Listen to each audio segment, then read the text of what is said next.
kami akan membacakan surat tuntutan Kejaksaan Negeri Jakarta Selatan untuk keadilan dan kebenaran berdasarkan ketuhanan yang Maha Esa. Surat tuntutan dalam perkara tindak pidana umum atas nama terdakwa Kuat Ma'ruf, nomor register perkara, nomor PDM, garis datar 244, garing CKT-SL, garing 10, garing 2022. 1. Pendahuluan. Majelis Hakim yang terhormat, tim penasihat hukum yang kami hormati, dengan memanjatkan puji syukur kehadirat Tuhan Yang Maha Esa atas taufik, hidayah dan ridhonya lah kita telah dapat melaksanakan persidangan perkara ini dengan tertib, lancar dan aman sampai pada tahap pembacaan surat tuntutan pidana atau register oleh jaksa penuntut umum. Pada kesempatan ini izinkanlah kami mengucapkan terima kasih kepada Majelis Hakim yang telah memberikan kesempatan pada kami selaku tim jaksa penuntut umum untuk mengajukan surat tuntutan pidana dalam perkara pidana ini. Rasa hormat dan penghargaan kami sampaikan kepada Yang Mulia Majelis Hakim yang telah dengan tekun, cermat, sabar, serta arif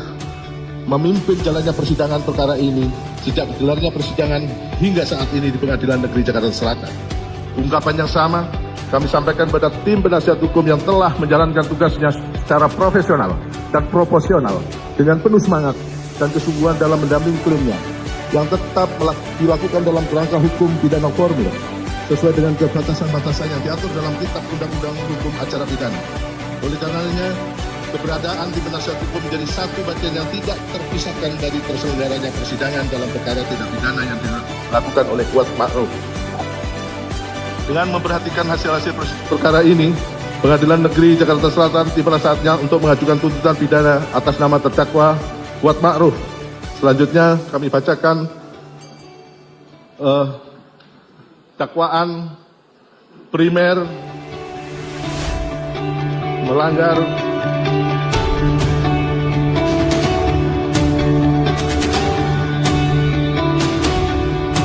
KUHP Junto 55 ayat 1 ke 1 KUHP.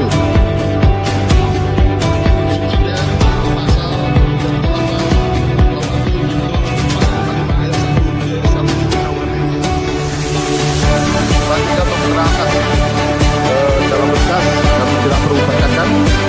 namun langsung ke analisa fakta. Majelis Hakim yang kami hormati, saudara penasihat hukum yang kami hormati, yang dimaksud dalam analisis fakta adalah bahasan atau kajian atas fakta-fakta yang diperoleh di persidangan dengan menghubungkan fakta yang satu dengan fakta yang lainnya, sehingga fakta tersebut akan mempunyai nilai sebagai alat bukti yang mendukung pembuktian. Bapak dan keseluruhan fakta-fakta yang terungkap di persidangan berdasarkan keterangan saksi-saksi, keterangan ahli, surat, petunjuk dan keterangan terdakwa dalam perkara ini untuk memperoleh alat bukti yang memenuhi syarat dan benar,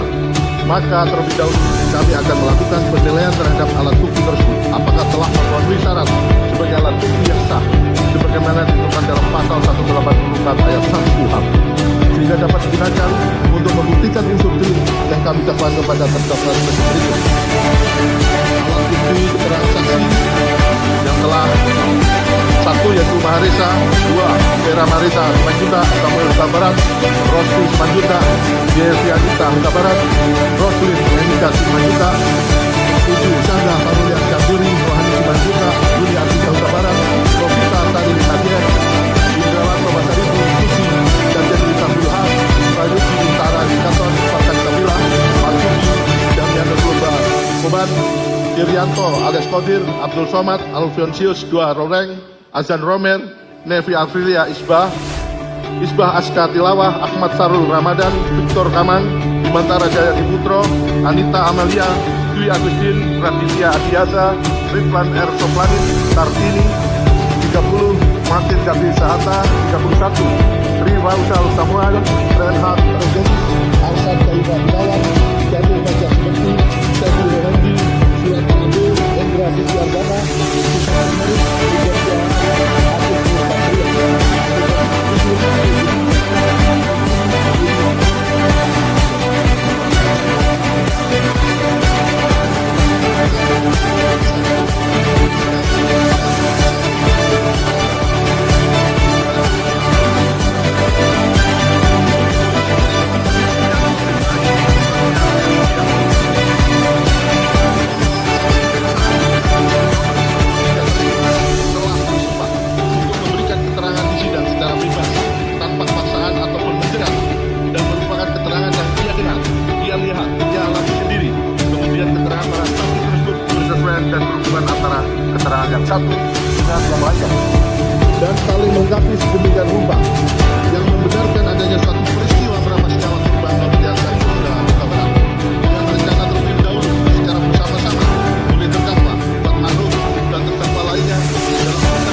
sebagaimana ditentukan dalam pasal 184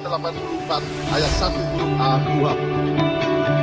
bahwa seluruh saksi dalam perkara tindak pidana ini, kecuali mereka yang merupakan saksi sekaligus menjadi terdakwa dalam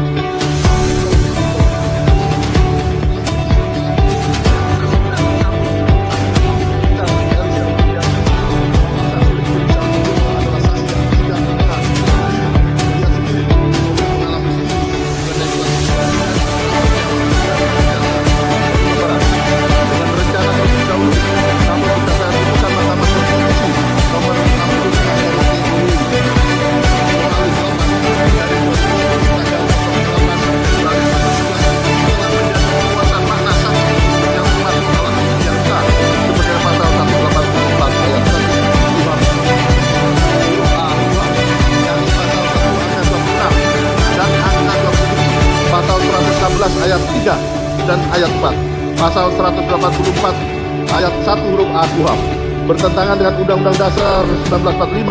dan tidak mempunyai kekuatan hukum mengikat sepanjang pengertian saksi dalam pasal-pasal tersebut tidak dimaknai termasuk pula orang yang dapat memberikan keterangan dalam rangka penyidikan, penuntutan, dan peradilan suatu tindak pidana yang tidak selalu dia dengar sendiri, dia lihat sendiri, dan dia alami sendiri. Dengan demikian, arti penting dari saksi bukanlah terletak pada apakah dia melihat, mendengar, atau mengalami sendiri suatu peristiwa pidana, melainkan apakah kesaksian itu berrelevan atau tidak dengan perkara pidana yang sedang diproses. Bahwa saksi dalam persidangan ini, sebagaimana saksi nomor 20 dijelaskan hingga 43, keduanya hanya mengetahui adanya tindak pidana yang mengakibatkan terampasnya nyawa korban Nofriansah Yosua Huta Barat berdasarkan informasi yang diperoleh dari saksi Ferdi Sambo bahwa telah terjadi tembak-menembak antara korban Nofriansah Yosua Huta Barat dengan saksi Richard Eliezer Budiang Lumiu yang terungkap pada kemudian merupakan skenario yang disusun oleh saksi Ferdi Sambo. Kemudian berdasarkan keterangan saksi Santo Haris, saksi Sulam Abu, saksi Beni Ali, dan saksi Rifauzal Sawal menunjukkan adanya suatu skenario yang disusun sebelumnya mengenai posisi terdakwa Kuat Ma'ruf, saksi Riki Rizal Wibowo, dan saksi Richard Eliezer Budiang Lumiu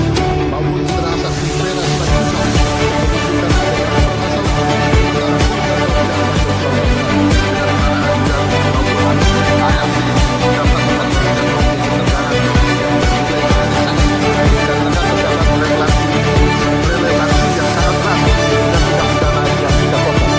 bahwa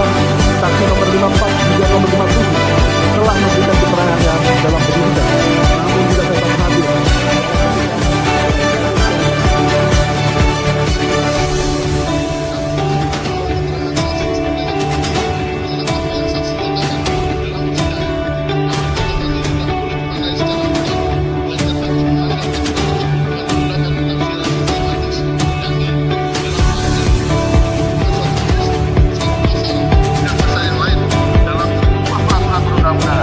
Pasal 162 KUHP mengatur mengenai saksi yang sudah pernah diperiksa dalam tingkat penyidikan namun tidak dapat hadir dalam persidangan di pengadilan.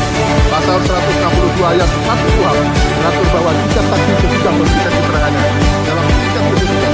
kemudian berhalangan hadir